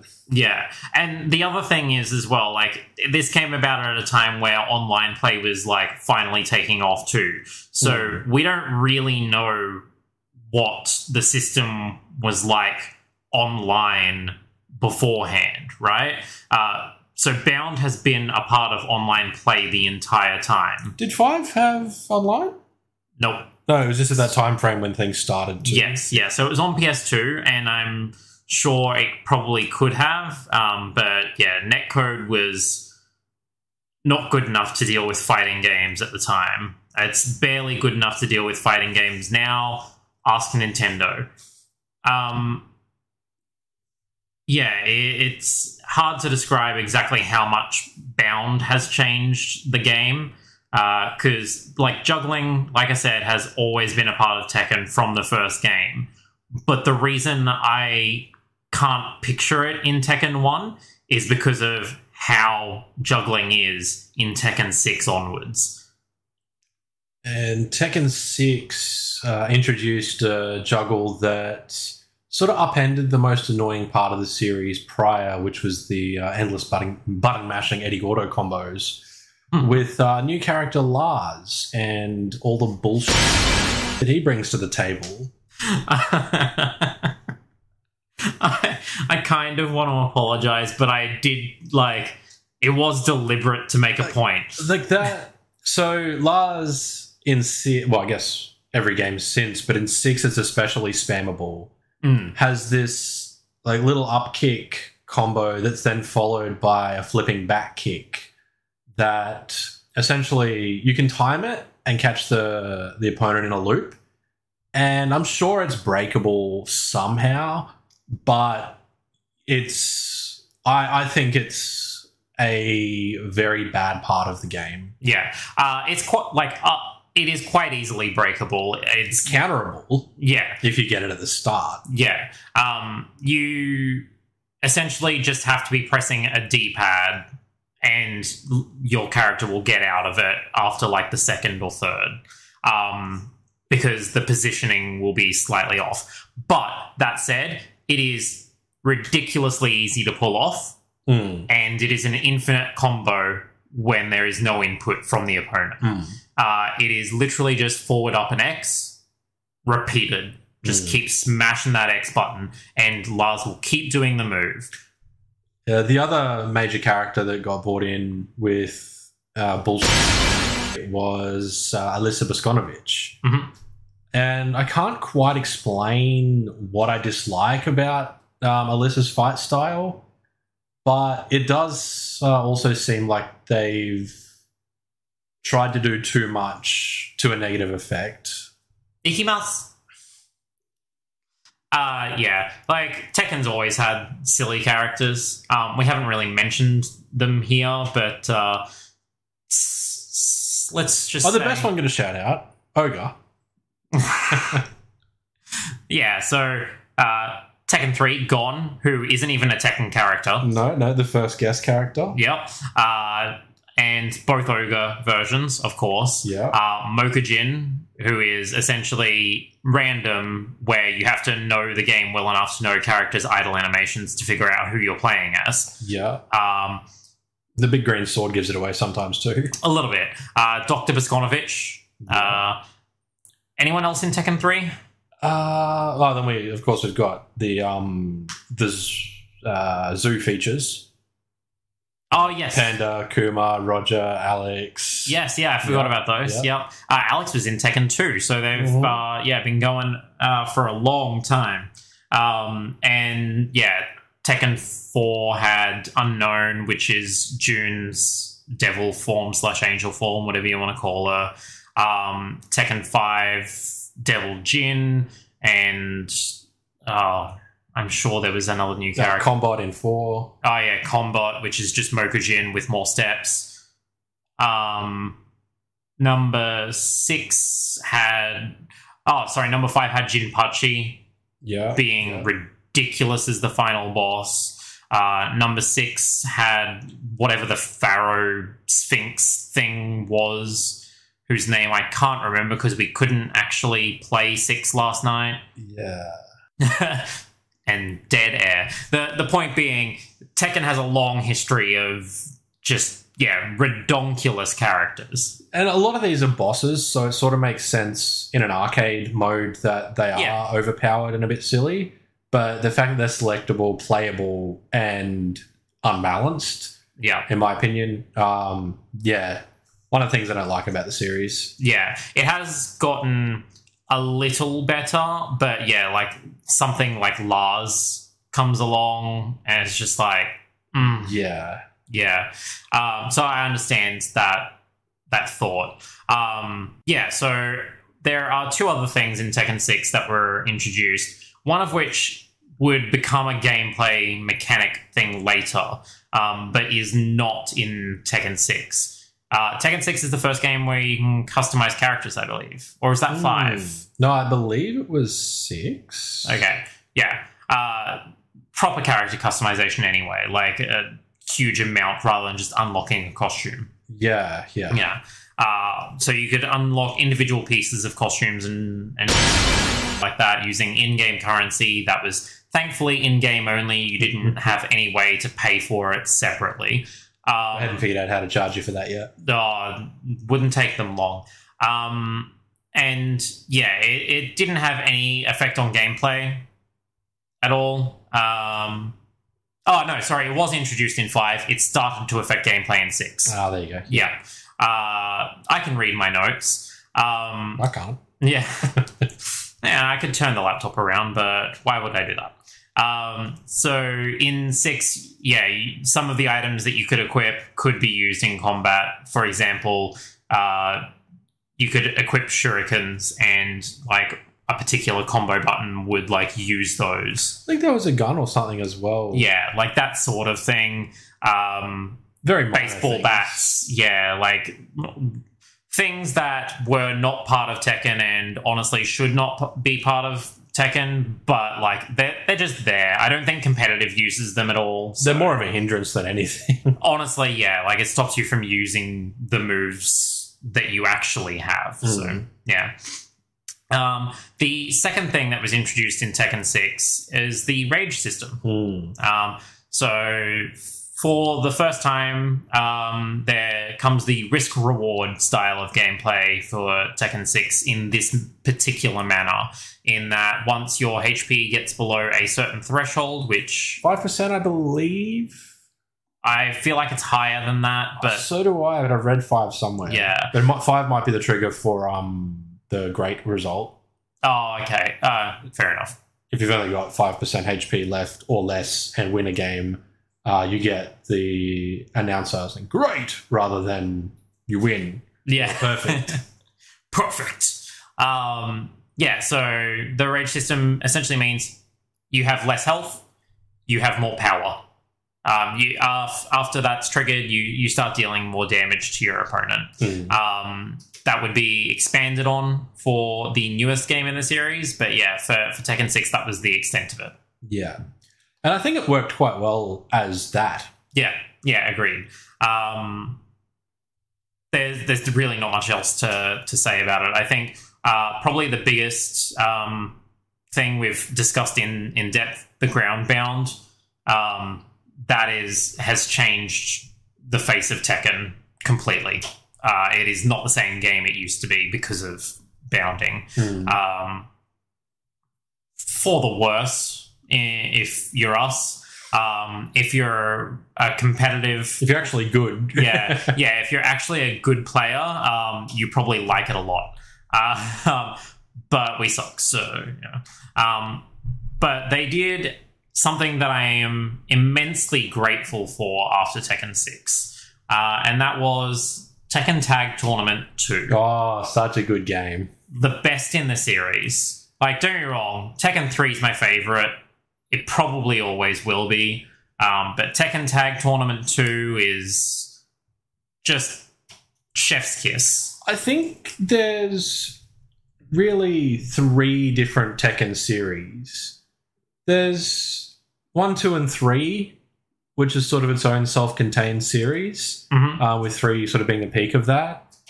4 and 5, which were, I guess, more experimental. And then... 6, Tag 2, and 7. And, like, the first tag sort of... It's non-canon. It's non-canon in my story. And Tekken Advance was a port of 3 for Game Boy Advance, so that was sort of in the first batch. I forgot Tekken Advance existed. Oh, it's so good for a Game Boy Advance game. But, yeah, so 6, Tag 2, and 7 feel like a new series. Yeah. And they really started going hard on the mechanics proper in 6, Tag 2, and 7. Like, Bob looks like a bit of a mechanic. He could be. Maybe a slim ball. But yeah, you can tell there's new things added to each and every one of them to separate them out from the rest of the core series. They're not resting on their laurels. They're not releasing the same game over again with a new moveset and calling it a day. Which, in this time frame, is harder to do. Yeah, exactly. Like, you look back to 1, 2, and 3 when releasing additions to the game was essentially releasing a new game, even with small variations. You had to basically release a new arcade board. Yes. And then even with the PlayStation 2, you couldn't really do small incremental releases. So as we got to 6, well, I guess 5 had the Bloodline Rebellion expansion. Dark Rebellion, I think. Yeah. It's all named the same, sort of. Well, 6 had Bloodline Rebellion. There you go. Yeah. But once you got to 6, where you were able to have things like patches, 7, as we'll get to soon with DLC, you do sort of need to change the core game more to release it and call it a full game. Exactly, yeah. Yeah. Which is probably why after 5 years there's still no hint of a Tekken 8, right? Well, I guess 1, 2, and 3 were, over a 3-4 year period? Yeah. Like, it was quite narrow together. So the first one released in 94. The third one was out before 98. Yeah. But yeah, Tekken 7 first came out in arcades in 2015, on console in 2017. So at this point, it is a 5 to 7 year old game, depending on how you look at it.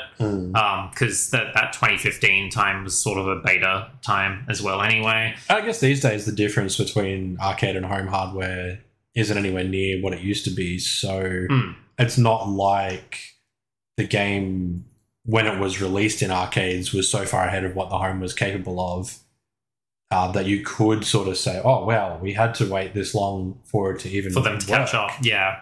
Outrun being a great example of that. I think that was about 3 or 4 years between arcade release and home release. Oh my God, I didn't realize it was that long. Yeah.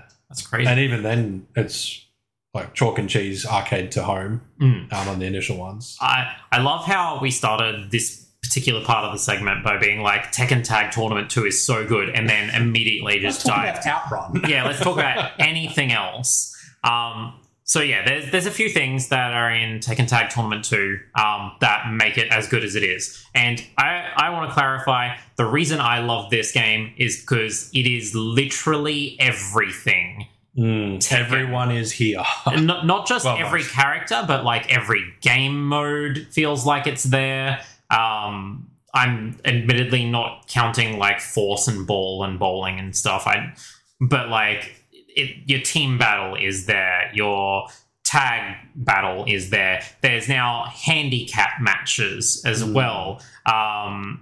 It is every aspect of Tekken over 2 decades is included in this game, and it really feels like a love letter to the community. Yeah. It did introduce a couple of new things. Yeah. Number 1, tag throws. Yeah. Which we still both suck and cannot pull off, or could not last night. We have done in the past. We could do them in our prime. But yeah, we're long past the primes now. They're not even that hard to do. We just... forgot. Yeah, legit. I could not remember how to do it, and so I was just like, whatever. We know they're in there. Yeah. So yeah, tag throws. What are they? So tag throws are basic. Oh, we're sort of going back here because I haven't seen one in so long. Yeah, it's where you can do a throwing combination and you switch player in the middle of it. Yeah, and both of them sort of participate in the grapple, like a double suplex or something. Yeah, one comes to mind, which is one character does a German suplex, which is a belly to back throw, and then the other character sort of comes in from the side of the screen with a fly kick and helps them on the way over. Yeah. Yes, cool wrestling-inspired stuff like that. Because all of them feel wrestling-inspired, actually. Well, a lot of the throws do come either directly from wrestling or from the same sources that wrestling's adapted them from. Yeah. We discussed this a little bit last night in particular, and yeah, I was just like, all of it's wrestling moves, and we had this discussion. You're just like, no, all of them were other moves first. Wrestling just pulls from everything. Yeah. So it's actually why I'm really glad to have you for Tekken in particular. I'll come back for the SmackDown series. Yeah. This perspective is really helpful for me. Although, to be fair, Shane was able to provide it as well. Yeah, but Shane's not part of Tekken the way that you are. So, yeah. So another thing that was in Tag Tournament 2 that was not part of previous games was Tag Assaults. Do you remember this? Because I forgot about this entirely. I believe I do remember seeing them at the time. It was only in the research that I remembered they were a thing. But after reading the name, it's like, oh, that's right, that thing. So you're going to have to explain it. Okay, I'm going to give it in the way that is going to best work for a wrestling fan. This is a tornado tag match. It's not actually the whole match, but essentially, yeah, you tag your partner in, and then you guys both wail on the opponent at the same time with different combos, despite being controlled by the same character. It's weird. Not by the same character, sorry, by the same player. It's really weird. I don't understand how it works, how they got it working, but it's good. Yeah. I like it. It's visually pleasing. And the tag stuff in here was definitely open to unbalance and error, sort of like a lot of the characters are when they're first introduced. But they did so well at balancing it and making it fair. Yeah, Tag Tournament 2 just feels like so much attention to detail is in it, except for Lars. Handicap matches. 2-on-1. Yeah. 2-on-1s. The main thing with the handicap match was that the one got a power-up. Yeah, I think they were in full rage mode the whole time. The entire match, yeah.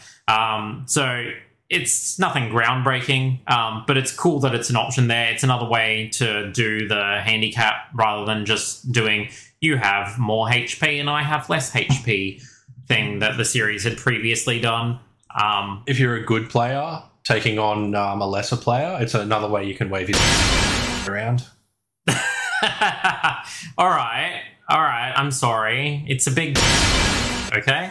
And one of the cooler things from Tag Tournament 2 is taking the wall and floor breaks from Tekken 6 and making that into tag moves as well. I loved that. So the balcony break. Yeah. So essentially you can break the balcony, break your opponent through it, and your tag partner is waiting on the lower level to like then start going with a continued combo from that. It's so good. And it didn't really change the core mechanic of a floor break. No. It was the same thing, but you switched player in the middle of it. It was literally just a diegetic reason to be able to continue a combo.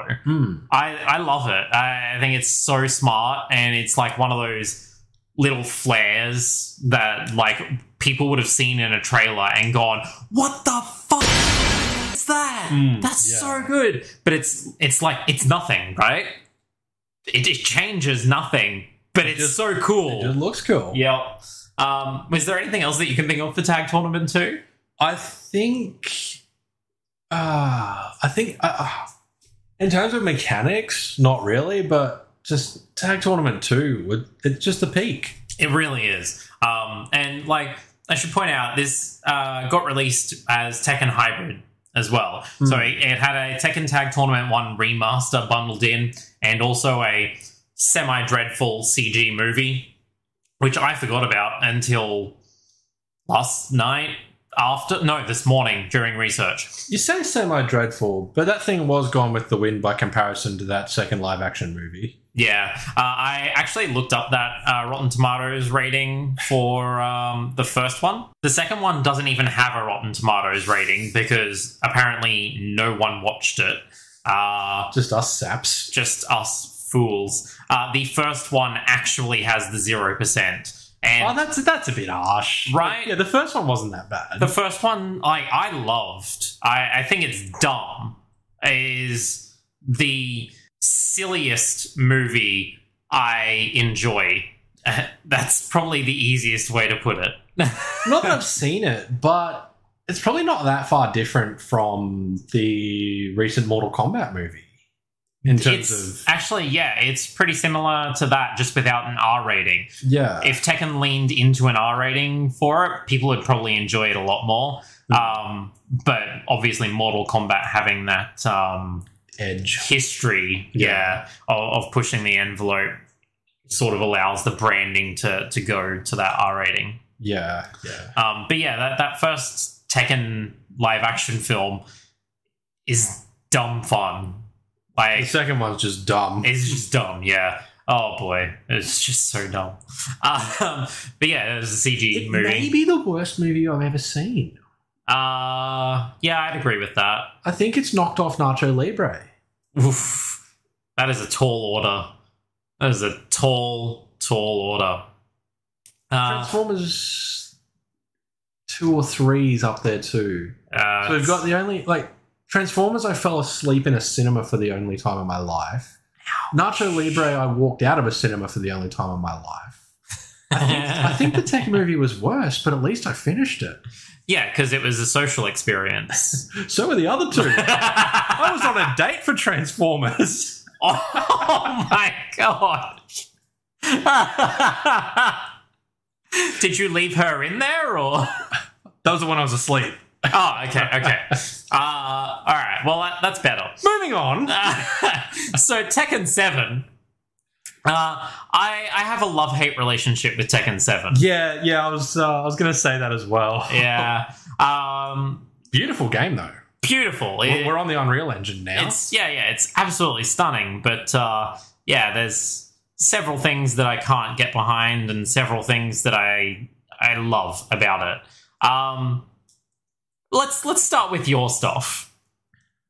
So Tekken 7,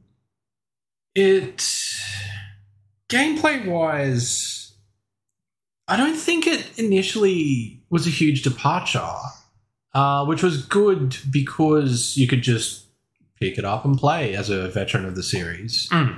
There were things. I mean, I think we're going to talk about is the rage art and rage combo. That's probably the biggest gameplay difference. Yeah, yep. So that takes the rage mode from the earlier games, and you've still got that increased damage, but now through inputting button combinations, which change from character to character, you can either do a rage combo, which is a specific string with powered up damage, which I don't think I've ever pulled off, not really being a combo guy. Yeah, me neither. But it seems pretty pointless because you're telegraphing, this combo is going to come, and if you know each character's combos, I can't see how that's going to be a good choice in competitive. Mm-hmm. Then you've got the all or nothing rage art. So this is a big elaborate sequence that varies from character to character with the quite easy button presses that will deal an awful lot of damage if it connects, but it's very easy to interrupt, counter, or dodge. Yeah, and actually one of the good things about rage arts is they're all blockable. And they stop your rage mode, so you lose the ability to inflict extra damage. Same with the rage drive as well. So, or combo. Rage drive, that was what it was. Whatever you wanted to call it. Yeah. Rage arts, super powerful. It does about 30% health, which doesn't sound all that big. And then you go, that's nearly a third of someone's HP bar. Yeah. That's redonkulous in a fighting game. In a tight game, a connecting rage will win. Yeah, well, that's the thing. It depends on... In a tight game. In a tight game, yeah. And that's it. But both of you have access to that rage art, right? So it sort of becomes a game of chicken where it's like, are they going to back off on... It's essentially a finishing move.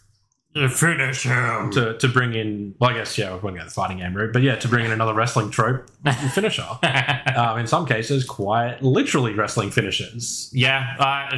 V-trigger. Well, you had... King with... If you customized him with the right gear, which was the same gear as New Japan champion Kazuchika Okada. At time of recording. Possibly. Just should always be champion if Tanahashi's not. He, instead of doing his normal rage art move, he did Okada's Rainmaker move, which is including cash raining from the sky. Yeah, which is a short arm clothesline with cash raining from the sky and Okada's entrance music playing. Wait, I didn't realize Okada's entrance music played during it as well. Yeah, it's the same with Lars. If you put him in the Tanahashi gear, I'm not sure what the move he did was. Yeah, because it's Lars. Yeah, but Tanahashi's music played as well. That's beautiful. Oh my god, I love that so much. So 7 definitely got into the crossovers here. Yeah, and that's the thing. Tekken, as it is currently, is about crossing over IP. So DLC. Oh yeah. How many characters from different intellectual properties are in this game now? So with the DLC in Tekken 7, you can get characters from other games that weren't included in Tekken 7, like Lei Wulang, Julia Chang. You sound bitter. JC is in the game though, right? Nope. No. Serious? Oh my gosh. Okay. I did not realize that. Okay. In that case, that's a travesty. Yeah. So in addition to that, there are characters from other franchises, not just game franchises. Number one, the first DLC character, Noctis. Was he first? I'm pretty sure he was the first one. Oh, there you go. You know what? I'm not going to die on that hill. He probably wasn't. But he was the first one I cared about. So, Noctis from Final Fantasy... 15? Yes. I was going to say 13. I'm like, that doesn't sound right. 15 was the one where it was him, those other two dudes, and Roman Reigns driving around in a car for the whole game, wasn't it? Yeah, the boy band. Yeah. So, Final Fantasy 15, Noctis... plays pretty similarly to most Tekken characters. He just has one move in particular that plays more like an 2D fighter style move. And he got a big sword. But to be fair, that's apparently a thing that you're allowed now. Soul Calibur is no longer the weapon fighting. Well, Yoshi had it the whole time. Yeah, but like Yoshi always felt like it was grafted as it was like part of him. I don't know. It's just weird. Yeah. Negan from The Walking Dead. Yeah, I remember after watching the first season of The Walking Dead, it was either you or me that said every one of these characters could die and I wouldn't care. So the fact that we've got this guy called Negan from The Walking Dead, I didn't remember who he was because I didn't give a shit about any of the characters in that series. Yeah, he was not in the first season. That might help. Yeah, I don't think he was in until like season 3 or 5. I don't know because I didn't watch it. But he's got a big stick. He's got a baseball bat, coated in barbed wire. You know what? This is starting to sound more and more like wrestling, eh? Look, Namco Bandai offices are in what's the suburb? Don't worry. Kuramai, okay. Which was the home of the Kuramai Kokugikan, which was the sumo hall used after Ryogoku got remodeled in World War II. And that was one of the key venues for the rise of professional wrestling in Japan. So those offices are just sort of across the road and down the street from the historic site of that venue. So it all ties together. You can literally put wrestling into everything. And I don't mean you as in a general person. I mean you specifically can put wrestling into everything. These are facts. Yeah. Eliza, who is... I have no idea what she's from. She's got an iron deficiency. Yeah, she falls asleep very easily. That explains why she was sucking blood. She is a vampire, from my understanding. I have no idea what she's from, but she's there. That's a thing. Geese Howard from, I want to say, Final Fight. Yeah, I think Final Fight. Yeah. Akuma from Street Fighter. Yeah, Geese and Akuma were interesting inclusions because they did actually change mechanically. They did fight like they were from their original games. Yeah, so Akuma plays completely like a 2D character. Which is very similar to Ken and Ryu in Smash Ultimate? Yeah. So if you know the character in their game, you can take to them quite easily in the new game. Yeah. It was really weird having Akuma in Tekken 7, in all honesty. Janky movements. Yeah, like his animations are very frame skippy. Which is a Street Fighter thing. Yeah, like not in a way that's like super noticeable, but in there is a quote from a Tekken developer, and I couldn't tell you exactly who it is. I'm sorry. I didn't think I was going to end up using it, so I didn't attribute it or anything. He's going to get you. The early Tekken games were about making the game look really good in stills. And from Tekken 4 onwards, it's been about making the game look good in motion. I guess that comes to how publicity worked as well in the eras. Yes. Because, magazines were primarily where games were advertised and posters in shops and whatnot. Although, I guess the first 3 games also had the arcade attract thing. But then when you move later, with the internet becoming more of a thing. Yeah, video streaming. Proper trailers. Yeah. Yeah, and so it is just kind of jarring to see Akuma move the way that he does. Like I said, it's kind of like watching, and you haven't even seen this movie yet, and I will hate you until you do, which is a lie, but that's not the point. Spider-Man Into the Spider-Verse, it's kind of like watching that film where all the characters have their own sort of animation frame rate going on. Oh, yeah. It's slightly jarring, but it also makes sense. But it doesn't take you out of the experience. It's so odd. It's like Mr. Game & Watch. Less so. Less so. So the thing that I hate about Tekken 7, team battle's gone. Yeah. Is the worst thing about this game. Maybe they needed the extra space for the 4 lines of code that it would have taken to program it. Right? I do not understand what has happened here. They wanted... So I again read another interview that I didn't think I was going to need to quote. They said they wanted to focus on 1v1 battle. Team battle is still 1v1 battle. Yeah, it's not tag mode. Yeah, I do not understand why this was removed. It's just a really good way for play. They could have changed the mechanics so that you have full HP bars at the beginning of each round if you wanted to do it that way. It's just a really good way for you to run through a whole bunch of characters very quickly. And God knows there's a whole bunch of characters in this game. There is a lot of characters in this game.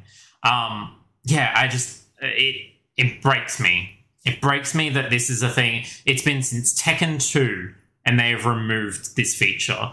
I don't understand. It hurts.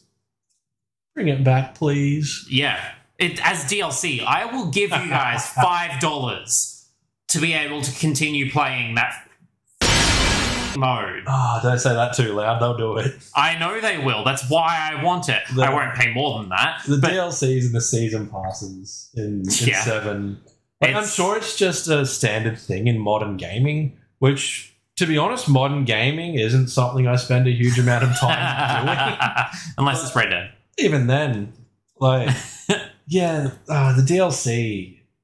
you shouldn't buy half the game and then have to buy the rest in increments over the next couple of years. Like, I'm okay with the extra characters from other franchises being DLC. Yeah, that's all right. But yeah, Lei and Julia, what the guys? Yeah.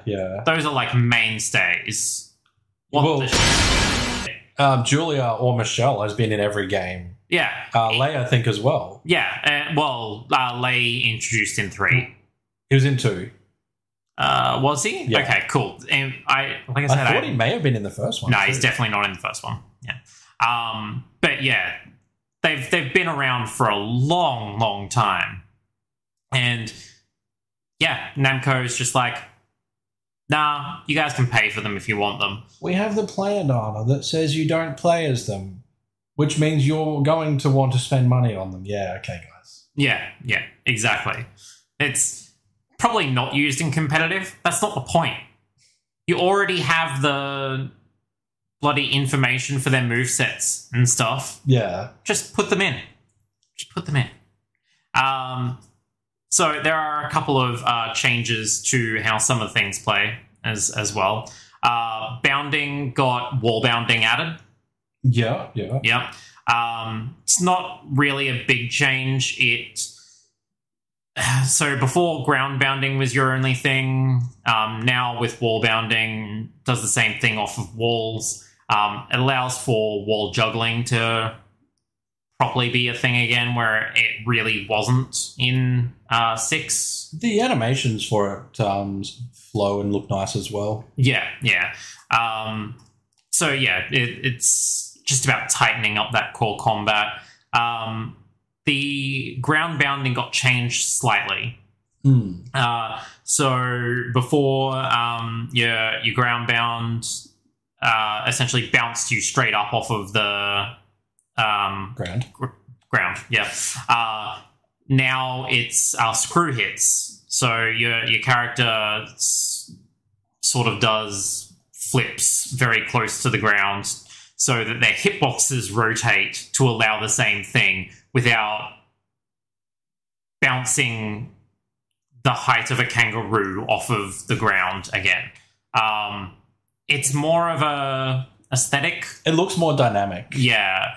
But I imagine timing on some of those frames for certain hitboxes is pretty important. but I suck at this game, so it's never been something that's come up for me. There is also, and I'm not sure how much it sort of covers what you were just saying, and we're just using different terminology, but the different landings. Yeah. So I think landing face down and face up. Well, not even so much that, but when you land sort of head first in a way, like, you can just land straight up head first, but also you'll fall backwards, but you'll land top end first. That as well opens up combos and limits your get up options, which, it's essentially ground bound in a way, but just dynamic. Yeah. The last one that I want to talk about is something that I didn't pick up on until last night, and I think it's something that you've grabbed from online play that you've started using more. And I think it was something that was always there, but I'd never really noticed. Always there in Tekken 7, but I'd never really noticed until last night when we were playing. And that is what the Tekken developers have called Power Crush. Is that the counter hit type thing? It is, yeah. Yeah, so that wasn't an online pickup. I think that just lends itself more to my playstyle. Okay, fair enough. I suck at it. That's a good way to put it. Do you want to describe what it is? So basically, if you're being hit with a lightish strike and you're countering it with a heavier strike or a power strike, I guess, you'll absorb, I guess, part of the hit, you'll still take the damage. Yeah, so like a dynamic guard sort of thing. You'll absorb part of the damage, part of the hit, but it won't interrupt your move as such. Yes. So you'll be able to counterattack with what you were trying to do. Yeah. With your big Brian Fury swing kicks and like your big Law thrust kicks, they're probably the best examples to explain the idea. And essentially it just means it's more realistic in a way. Taking a light punch is not going to interrupt the fact that you currently have a swing going with a huge amount of momentum. Like, in previous Tekken games, it would have completely staggered you, right? Yeah, if you're halfway through throwing an uppercut in a boxing match and someone sort of tags you on the cheek with a small jab, you're not going to stop your uppercut. I don't think it's physically possible to stop your uppercut at that point. That's a thing. And it in Tekken 7, because they're using the Unreal Engine at this point, aren't they? Yeah, 7 was Unreal. Yeah, so they have a lot of slow-mo effects going on for these types of scenarios as well. Times when you come very close to hitting each other and both of you are on lowish HP, slow way the hell down. It's very cinematic. I don't think it's both on low. I think it's one on low and two strikes that can conceivably both hit. Yeah, no, which one's going to come first? You're right, yeah. As long as one character is on low HP. And it's just cool. It's cool to look at. There's no proper gameplay purpose here. Both players are seeing the same thing if it's online, so it's not like affecting the netcode in any way, really. It adds drama. Yeah, I imagine it was something that was legitimately added just for Evo. For the viewing audience. I think that heightened tension from it is more for a viewing audience than it is for the players. Don't get me wrong. I think the players get a lot out of it. There were times last night with you and I playing where I was like, it was so cool. I suppose the way we play too, we sort of are our own viewing audience. We really are, yeah. But yeah, the Evo viewing audience in particular, I think, would probably be getting a huge amount out of it. The Power Crush mechanic, which is just a terrible name. I think terrible name. I think we were reasonably negative on 7 for parts of this, but ultimately, I don't know about you, but I do like the game. Yeah, it is the one that I play most often because it's the most accessible. One. Yeah. But I'm not going to lie, if Tekken Tag Tournament 2 was like able to be played on my PS5, that would be the one that I had. Yeah. And same for me. 7 now gets the most play from me because it's on PC. Yeah, exactly. It's 7 is now a 7-year-old game, right? Like, I'm waiting for the next one. I don't think we'll get it, but how good would it be if it had crossplay? I mean, it really depends. Between whether they want to sell it multiple times to the same person. Between PC and PlayStation is not out of the realm of possibility. Between PlayStation and other consoles, it's probably not going to happen. Yeah. But yeah, it's been a while. I look forward to tightening of some of these mechanics. Honestly, I would like for bounds to be downplayed a little bit. Not to the point where they're gone, just, I'd like for certain combos to no longer have bounding on the end of them. Yeah. The rage system, I think rage drives could probably be eliminated with no one. I say that having not actually watched any competitive play involving it, but I just don't see them as that big of a deal. I don't think competitive players use rage, to be honest. Yeah, fair enough. I could be wrong. Yeah, we are almost certainly wrong. But yeah, I would like to see rage drives gone. Rage art is fine. It makes the game more accessible to less skilled players. Yeah, it probably needs to be tweaked in a way. Yeah, I think it's fine, to be honest. I wouldn't change it. Not even the damage it deals? No. Okay. I don't know. I guess maybe I'd change it to a grapple instead of a hit. I don't know.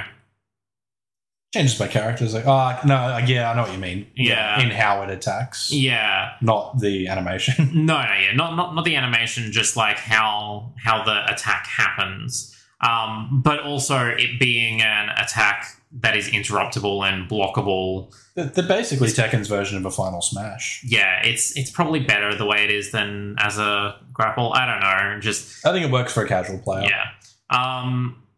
Yeah, honestly, the biggest thing that I want for Tekken 8 is Team Battle back. Well, who says the next one's going to be 8? We might get Could be Tag 23, yeah. It could be Death by Degrees too.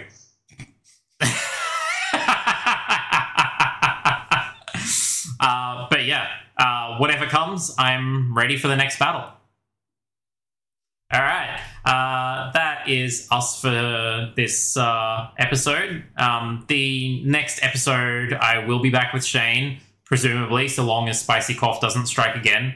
And it will be about the previously mentioned Burnout Paradise. I will give you this time to spruik your own. Yeah, and if you enjoyed my voice, you can check out the podcast that I do, the Wrestling Roadshow podcast. That's available on pretty much anywhere you get a podcast, your Spotifys, your Apples, your Googles, as well as through our website, thewrestlingroadshow.com, where we have articles covering history, profiles, and I do a weekly wrestling music series as well. Head on over, check that out if that's something that interests you. Keep supporting the boys here on the Game Surgeons. That is a much more professional outfit than what we have here. That's actually a better ending than I manage on every one of my own podcasts. Beautiful. And of course, please like and subscribe to help generate that exposure for us. Game Surgeons Podcast. If you need to email us at all, it's thegamesurgeonspodcast@gmail.com. Yes, I can't even pay for my own email account. And if for any reason you wanted to email me, podcast@thewrestlingroadshow.com. I'm not on socials. I also avoid socials like the plague. We don't currently have social media accounts for us, but they will be coming soon. For some of them, anyway. Thank you very much for joining us, and we'll see you another time.